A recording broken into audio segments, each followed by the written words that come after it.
अर्पिता ने उसके पीछे से जाते हुए उस आदमी को पुकारा। उसकी आवाज सुनकर वो अपनी जगह रुक गया, लेकिन बिना कुछ कहे वो वापस चलने लगा। बहन जी, मैं आपसे माफी मांगता हूँ। साथ ही ये मेरा बिजनेस कार्ड है। अगर कभी आपका नुकसान भरपाई के सिलसिले में मन बदलता है, आप मुझे कांटेक्ट कर सकती हैं। असिस्टेंट अर्पिता के हाथ में वो कार्ड थमाते हुए जल्दी ही संजय की तरफ भागा। जब वे लोग ऑपरेशन थिएटर के पास पहुंचे, ऑपरेट करने वाली लाइट शुरू हो गई। बॉस, आपकी शर्ट फट चुकी है, क्या आप दूसरे कपड़े पहनना चाहेंगे? असिस्टेंट ने उस फटे हुए शर्ट की ओर इशारा करते हुए बड़ी सावधानी से अपने बॉस से पूछा। वो अपने बॉस को कई सालों से जानता था, पर यह पहली बार था कि वो अपने बॉस को ऐसी हालत में देख रहा था। उसकी शर्ट फट चुकी थी, शर्ट के बटन निकल चुके थे और उसकी पैंट पर केक के दाग लगे हुए थे। उस औरत का सोचते हुए, जिसने उसके बॉस से माफी की डिमांड रखी थी, असिस्टेंट के पसीने छूट गए। उसकी कोई जरूरत नहीं है। संजय की आंखें अभी भी ऑपरेशन थिएटर के उस लाइट पर टिकी हुई थी। कुछ देर बाद वो लाइट बंद हुई। बच्चे भी खतरे से बाहर है। फिलहाल वो बेहोशी में है। कुछ देर बाद उसे होश आ जाएगा। डॉक्टर ने अपने चेहरे पर से मास्क उतारा और वो खुशखबरी उन्हें सुनाई। मुझे कहना पड़ेगा, ये बच्ची बहुत किस्मत वाली है। हमारे हॉस्पिटल में AB नेगेटिव ब्लड अवेलेबल ही नहीं था, पर शुक्र है उस भली औरत का जिसने समय पर आकर इस बच्ची के लिए अपना ब्लड डोनेट किया, और उसी वजह से ये बच्ची आज हमारे सामने सही सलामत है। संजय बड़े आश्चर्य के साथ डॉक्टर की बातों को सुन रहा था। उसने अपनी असिस्टेंट की ओर देखा। उस औरत ने उसकी बेटी की जान बचाई थी। संजय ने असिस्टेंट को संजय के इरादे पता चल गए थे और वो जल्दी से ब्लड डोनेशन के लिए जाने वाले रूम की ओर भागा, मगर वो जल्द ही वापस आ गया। बॉस, नर्स ने बताया कि वो औरत जा चुकी है। जा चुकी है? संजय मित्तल असिस्टेंट को कुछ कह पाता उससे पहले ही उसने देखा कि ऑपरेशन थिएटर के बाहर उसकी बेटी को लाया जा रहा है। वो जल्दी से उसके पास गया। अर्पिता जमीन से सटकर खड़े हुए दीवार की ओर टकटकी लगाए सोच रही थी। उसने अपने हाथ में पड़े बिजनेस कार्ड की ओर देखा और उसे गुस्सा आने लगा। जैसे ही वो उस बिजनेस कार्ड को कचरे के डिब्बे में फेंकने वाली थी, उसके दिमाग में एक ख्याल आया और उसने उस कार्ड को जेब में रख लिया। फिर वो लिफ्ट के पास चली गई। जब वो एक ऑफिस के रूम के पास पहुंची, जोर से दरवाजा खोलते हुए वो सीधा अंदर चली गई। उसके चेहरे पर दयनीय से भाव थे। Hey darling, I am very sorry, पर तुम्हारा केक मुझसे बर्बाद हो गया, लेकिन तुम्हें मैं मिल तो रही हूं ना शादी में। इससे पहले कि अर्पिता अपनी बात खत्म कर पाती, एक आदमी ने कोई एप्लीकेशन लेटर उसकी तरफ बढ़ाया। उसने वो लेटर जल्दी से ले लिया। ये क्या है? मैंने तुम्हारे लिए एक जॉब ढूंढी है। जॉब की सारी डिटेल इस लेटर में है। क्या तुम्हें कल के इंटरव्यू के लिए कोई सवाल पूछना है? एक नौजवान कम उम्र की औरत अर्पिता को देखकर उसे बताने लगी। प्रिया अर्पिता की बेस्ट फ्रेंड थी और साथ ही साथ उसकी सबसे बड़ी क्रेडिटर भी थी। पिछले कुछ सालों में प्रिया ने न सिर्फ अपनी चीजों को कुर्बान किया, बल्कि अर्पिता के लिए उसके कुछ कर्ज भी चुकाए। अर्पिता फिलहाल सिर्फ पैसे कमाना चाहती थी, जिससे वो प्रिया के कर्ज को चुका सके। कोई बात नहीं प्रिया। अर्पिता ने उस एप्लीकेशन लेटर को अपने हाथ में रखा। अपनी चमकती हुई आंखों से प्रिया को कहा, पर तुम्हारे बर्थडे केक का क्या? क्या अभी किसी ने नहीं कहा कि वो शादी में खुद को दे देगी? मुझे अभी याद आया कि जिसने तुम्हारा बर्थडे केक बर्बाद किया, उस आदमी ने अपना बिजनेस कार्ड मुझे दिया है। क्या वो शादी के लिए परफेक्ट इंसान नहीं रहेगा? अर्पिता ने अपने बैग से निकालते हुए वो बिजनेस कार्ड प्रिया के डेस्क पर रखा। अर्पिता प्रिया की ओर झुकी और प्रिया को गाल पर एक किस देते हुए कहने लगी, हे डार्लिंग, मुझे अभी अपनी इंटरव्यू की तैयारी करने जाना है। Happy birthday. और फिर वो रूम से चली गई। अर्पिता अपने उस इंटरव्यू के लिए बड़ी ही लगन से तैयारी की और अगले ही दिन वो सुबह जल्दी निकल गई। जब उसने फॉर्म पर दिए हुए एड्रेस पर पहुंचकर गाड़ी लगाई, तो वो थोड़ी देर के लिए किसी ख्याल में पड़ गई। मित्तल हाउस ठीक उसके सामने था, जिसका आंगन किसी बगीचे से कम न था। मित्तल परिवार दिल्ली के सबसे मशहूर परिवारों में से एक था। उस घर का बाहरी रूप ही किसी को उस घर के लिए आदर और डर दिलाने के लिए काफी था। ऊपर से घर के मेन गेट पर काफी भीड़ इकट्ठा हुई दिखाई दे रही थी। वो सिचुएशन किसी नर्स के इंटरव्यू की नहीं, बल्कि किसी राजा का स्वयंवर हो रहा हो ऐसी दिखाई पड़ रही थी। अर्पिता ने इंटरव्यू के लिए आने से पहले इंटरव्यूअर पर सारी रिसर्च कर ली थी। संजय मित्तल पूरे दिल्ली शहर का मोस्ट एलिजिबल बैचलर था। वो कुंवारा था, मगर उसकी 4 साल की एक बेटी थी, घमंडी, अट्रैक्टिव। उसने तो ये भी सुना था कि ये यंग बॉस बहुत ही हैंडसम शख्स है। इंटरनेट पर ये सारे कमेंट पढ़ते हुए जब अर्पिता अपने मोबाइल की स्क्रीन स्क्रॉल कर रही थी, तभी उसके मन में कल वाले उस रूड इंसान का ख्याल आया जिसने उसकी फर्स्ट किस चुरा ली थी।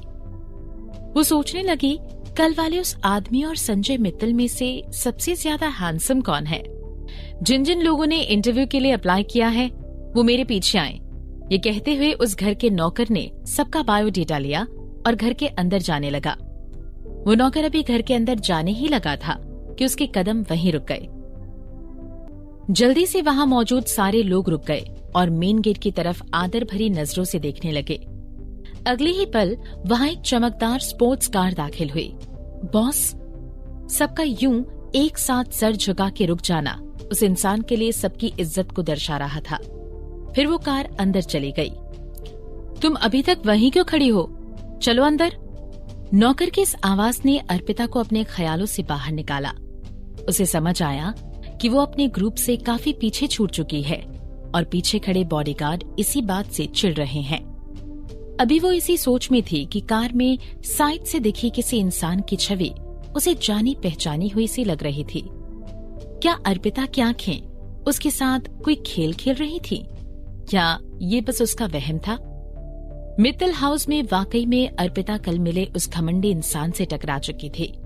मित्तल हाउस के आलिशान हॉल के सामने नौकर सभी लोगों का इंटरव्यू ले रहा था जो नर्स की पोजीशन के लिए आखिरी राउंड तक आ चुके थे। तभी अचानक से एक चौंका देने वाली आवाज आई, अर्पिता, तुम यहाँ क्या कर रही हो? अर्पिता ने ऊपर अपनी नजरों को कसते हुए देखा क्योंकि वो चेहरा पहचाना हुआ सा लग रहा था। कहना मत कि तुम भी यहाँ पर इंटरव्यू के लिए आई हो। साक्षी ने हाथ फोल्ड करके बड़े एटीट्यूड के साथ अर्पिता को कहा, तुम सिर्फ एक आधी अधूरी नर्स हो। तुम्हारे पास उस लिटिल प्रिंसेस का ध्यान रखने के लिए क्या क्वालिफिकेशन है? अर्पिता साक्षी की ये बात सुनकर काफी बेचैन हो गई। उसने वो नर्सिंग कोर्स साल के बीच में ज्वाइन किया था और साक्षी उसकी क्लासमेट थी जो कि उस क्लास की टॉपर भी थी। अर्पिता, तुम्हें कोई हक नहीं है कि तुम मुझसे कम्पीट करो। यहाँ सबको पता है कि साक्षी सबसे बेस्ट है। अच्छा होगा तुम अभी यहाँ से चली जाओ। बड़े अहंकार और गुस्से में साक्षी उससे ये कहते हुए चली गई। जब से अर्पिता ने वो नर्सिंग क्लास ज्वाइन की थी, तब से साक्षी ने क्लास की सबसे सुंदर लड़की होने का खिताब खो दिया था। इसी वजह से उसे अर्पिता के लिए हीन भावना थी। कैसे ये लड़की सिवाय अपनी सुंदरता के उसे सेम लेवल पर उसे मैच कर सकती है? देखिए सर, साक्षी यहाँ पर सबसे ज्यादा क्वालिफाइड है और परफॉर्मेंस भी काफी अच्छी है, नौकर ने घर के मैनेजर से कहा। अपना नाम सुनकर साक्षी अपनी जगह से सर उठाकर खड़ी हो गई। उसे पूरा विश्वास था कि वो इस इंटरव्यू के लिए सिलेक्ट हो जाएगी। उसकी सुंदर और अभिमानी इमेज उसके सुंदर चेहरे के साथ उसकी प्रोफेशनलिज्म को साफ झलका रही थी। हाँ, कोई बुरी बात तो नहीं है? मैनेजर ने अपना सर हिलाते हुए नौकर को कहा। लिटिल प्रिंसेस बॉस के आंखों का तारा थी। उसे कुछ भी होता तो बॉस पूरे घर को सर पर उठा लेते। इसलिए लिटिल प्रिंसेस के लिए सिलेक्ट होने वाली नर्स सबसे बेस्ट होनी चाहिए थी। अगर लिटिल प्रिंसेस की नर्स को लेकर कुछ भी गड़बड़ होती तो पूरा स्टाफ मुश्किल में पड़ जाता।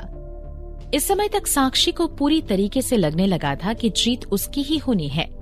खुशी में झूमते हुए उसने अर्पिता को बड़े घमंड के साथ कहा, अर्पिता, यही भला होगा कि तुम अभी खुद से ही गिव अप कर दो। तुम तो जानती हो यहाँ सबसे बेस्ट कौन है, नहीं तो तुम्हें बहुत ज्यादा बुरा फील होगा।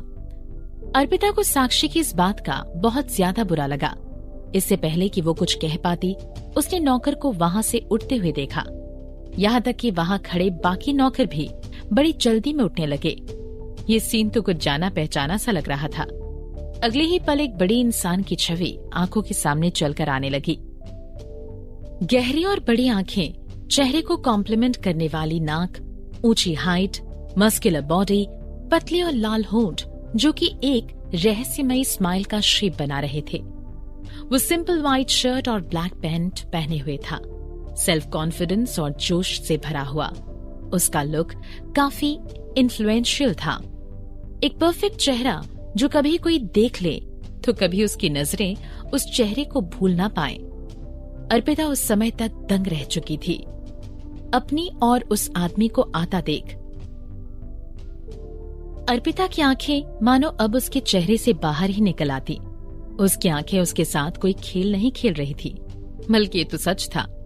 ये तो वाकई में वही आदमी था जो कल उससे हॉस्पिटल में टकराया था और जिसके साथ अर्पिता की फर्स्ट किस भी हुई थी। वही रूड आदमी जो बिना माफी मांगे कल अर्पिता को इग्नोर करते हुए चला गया था।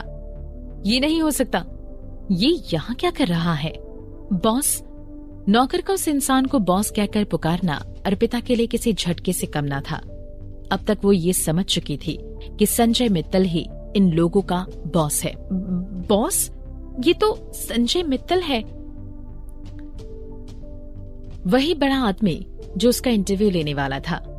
अर्पिता ने कल हुए उस इंसान के साथ अपने छोटे से तनाव को याद किया और भीड़ में खुद को छुपाने लगी कि किसी तरह वो वहां से निकल सके। इतनी बड़ी तकरार होने के बाद वो कैसे उस इंटरव्यू को क्लियर कर सकती थी? उसे पक्का भरोसा था कि वो इस इंटरव्यू को क्रैक नहीं कर पाती। अगर उसे कल पता होता कि इंटरव्यू लेने वाला ही संजय मित्तल है तो वो जल्दी से अपना केक उठाकर उसकी नजरों में आने से पहले वहां से निकल जाती। उसकी जगह वो सेंसिबल होकर उस टकराव को गलती समझकर जाने देती। मेरा आपकी ओर ध्यान नहीं था, इसलिए मेरा गिरना तो तय था। मैं माफी चाहती हूँ, आप जाइए। ये कहकर वो आगे बढ़ सकती थी, मगर ऐसा कुछ नहीं हुआ। अर्पिता को अपने दिल में पछतावा महसूस हो रहा था। प्रिया ने पहले ही उसके लिए डेथ ऑर्डर जारी कर दिया था। अगर वो नौकरी ना कर पाती तो प्रिया काफी नाराज हो जाती। वो कुछ भी करके प्रिया के कर्ज चुकाना चाहती थी। अब तो बस वो यही उम्मीद कर सकती थी कि संजय मित्तल उसके पास से गुजरा है और उसने उसकी तरफ देखा नहीं है या उसका ध्यान उसकी तरफ गया नहीं है। बिल्कुल सही, संजय मित्तल कंपनी का एकमात्र चेयरमैन था। तो फिर क्यों एक छोटे से नर्स की इंटरव्यू के लिए वो इतना परेशान होता? शायद वो बस वहां से गुजर रहा होगा। अर्पिता अपने मन ही मन भगवान को याद करने लगी थी। वो कैसे भी करके इस इंटरव्यू को क्लियर करना चाहती थी। उस आदमी को देखने लगी जो हॉल के अंदर एंटर कर रहा था। जैसे ही उसे लगा कि संजय मित्तल अब हॉल के अंदर एंटर कर रहा है, वैसे ही उसने अपने कदम मोड़ लिए और वो नौकर की ओर जाने लगा। ये सब लोग क्या कर रहे हैं?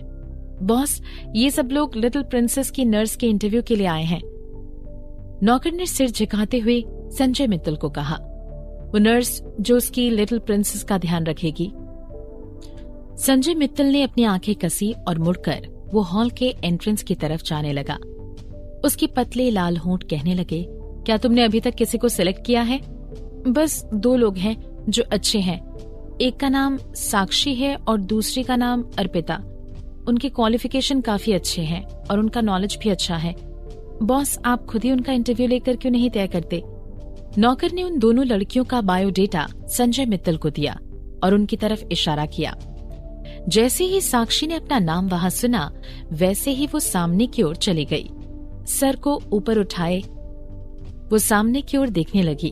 वो नहीं चाहती थी कि वो संजय मित्तल की नजरों से गायब हो। जब संजय मित्तल ने अपनी नजरें साक्षी की ओर की, वहां मौजूद सारी लड़कियां जलन के मारे फुसफुसाने लगी। ये दिल्ली शहर का मोस्ट एलिजिबल बैचलर था, संजय मित्तल। अपना चेहरा संजय मित्तल को दिखाने के पहले खुद को अच्छे से प्रिपेयर कर लेना चाहिए ताकि ये इंटरव्यू यादगार हो। अर्पिता ने देखा कि संजय मित्तल अब जा ही चुका था कि वो वापस मुड़ा। उस पल में अर्पिता का दिल निराशा से डूब गया। फिर जब उसने सुना कि नौकर ने संजय मित्तल से रिक्वेस्ट किया है कि वो साक्षी और अर्पिता में से किसी एक को चुने, उसे अपने सपने मिट्टी में मिलते हुए दिखने लगे। अब बेस्ट तरीका यही था कि वो अपना चेहरा छुपाए रखे, जिससे 50% चांसेस बनते थे कि उसे ये जॉब मिल जाएगी। यही सोचकर ना अर्पिता आगे बढ़ी। उसने अपने आप को भीड़ में छुपा लिया और अपना चेहरा ना दिखाने की जद्दोजहद करने लगी। साथ ही आई कांटेक्ट भी अवॉइड करने लगी। अर्पिता, अर्पिता। नौकर ने कोई रिस्पॉन्स ना आने पर वापस अर्पिता का नाम लिया। बॉस तुमसे मिलना चाहते हैं। वहां क्यों सपने देखते हुए खड़ी हो? चलो जल्दी आओ। अर्पिता भी छुपने की ही तरीके ढूंढ रही थी, लेकिन उसके सामने खड़े लोगों ने उसकी ओर इशारा करते हुए उसके लिए रास्ता बना दिया, जिससे उसे आगे जाना ही पड़ा। जब उसे अपने हॉल के अंदर होने का होश आया, उसने देखा कि वही गहरी आंखें उसे देख रही थीं।